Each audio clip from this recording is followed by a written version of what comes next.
करेंगे, है ना। तो एक लड़की थी, उसका नाम था मुनिया। क्या नाम था? मुनिया। वो अपने बाबा, अपने माँ यानी कि माता पिता के साथ रहती थी। उसकी माँ जो थी वो पढ़ी लिखी नहीं थी, अनपढ़ थी, बिल्कुल पढ़ नहीं पाती थी। और तो इसलिए वो कोई ऐसा काम करती नहीं थी, सिलाई कर, लेकिन जो सिलाई और पढ़ाई का काम बहुत अच्छा करती थी। लेकिन वो लड़की थी मुनिया, वो पढ़ती थी मतलब कक्षा में। तो उसकी माँ क्या करती थी, और उसके जो पिता थे वो करीब 2 साल से बीमार थे, बिस्तर में थे। तो उसकी माँ सिलाई कढ़ाई करके अपना जो है काम चलाती थी घर का। तो एक बार क्या हुआ कि जब वो सिलाई करके जब मुनीम जी को कपड़े देने गई मुनीम जी को सिलने के बाद, तो मुनीम जी ने पैसे दिए और पैसे लेके घर आ गई। एक बार क्या हुआ, मुनिया ने कहा मम्मी हम भी चलेंगे, आज मेरी छुट्टी है, हम भी चलेंगे। तो वो भी उनके साथ चली गई। जब कपड़े देने उसकी माँ जा रही थी मुनीम जी क्या, तो वहां पे जब वो कपड़े देने लगी, जब मुनीम जी ने उसको पैसे दिए, तो पैसे दिए तो मुनिया ने कहा मम्मी पैसे देखे कुछ कम लग रहे हैं। मम्मी का नहीं बिटिया, तो मुनीम जी देते हैं, हमेशा सही दिया होगा।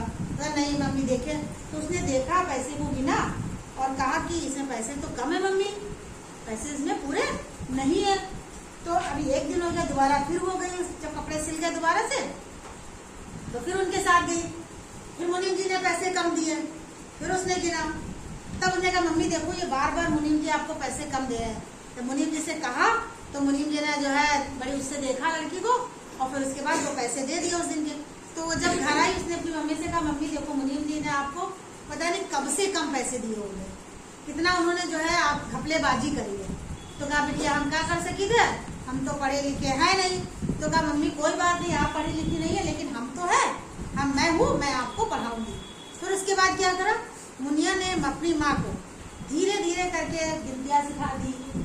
10 तक गिनती सीख लेता है इंसान, तो उस चीज तो बनती गिनती सिखा दी, छोटा बड़ा करके थोड़ा सा पढ़ना लिखना भी सिखा दिया। उसके बाद क्या हुआ, फिर उसकी मम्मी को धीरे धीरे जोड़ घटाना, उनको ये नहीं बताया कि जोड़ना है या घटाना है, उनको ऐसे बताया कि 10 में से 5 घटे तो इतना बचा या इतना बचा, इस तरीके से उनको घटाना भी बता दिया। अब क्या हुआ, फिर उसके बाद करीब 2 महीने के बाद जो मुनिया की मम्मी थी वो पैसे का हिसाब किताब करने लगी। मुनिया ने अभ्यास करा दिया घर में धीरे धीरे से, कितने कंकड़ों से उठाकर मम्मी लो 10 रुपए लो, 15 हुए, 10 5 कम हुए, तो कैसे, तो मम्मी उनकी हिसाब किताब करना सीख गई। अब फिर क्या हुआ, फिर कपड़े सिले गए, फिर वो लेके मुनीम जी के पास गई कपड़े, और उस बार मुनिया नहीं गई, मेरी मम्मी आप जाओ। वो जब कपड़े लेके गई, मुनीम जी ने अपने वैसे जैसे हमेशा देते हैं, देखा लड़की भी नहीं है और वही कम पैसे उनको दिए। तो जब पैसे दिए तो क्या हुआ, मुनिया की मम्मी जो थी वो पैसे का हिसाब लगा रही, ये कपड़े मालिया की सिलाई 10 रुपए है या 15 रुपए है, तो हम 5 कपड़े लाए तो हमारी कितनी सिलाई हो गई। और फिर कहा, देखा कि उन्होंने 2 कपड़े की सिलाई भर का पैसा कम दिया। तो उन्होंने मुनीम जी से कहा मुनीम जी ये पैसा तो आप कम दिए हो, पूरे पैसा नहीं, सब हिसाब लगवा के रख दिया, कपड़े का इतना है तो इतने पैसे कम हो गए। तो मुनीम जी ने कहा खूब भैया खूब सीख लिया और पैसे उसको दे दिया। अब क्या होता, जब हर बार मुनिया जब मम्मी पैसे ले जाती, तो अब मुनीम जी को क्या हुआ, घपलेबाजी मुनीम जी ने करना छोड़ दिया। क्यों? क्योंकि उसकी माँ जो थी वो पैसे गिन लेती थी, अपना पूरा हिसाब लेती थी। तो इस तरीके से जब पढ़ाई करने के बाद, तभी तो उसकी माँ को ये समझ में आया कि क्या गलत है और क्या सही है ना।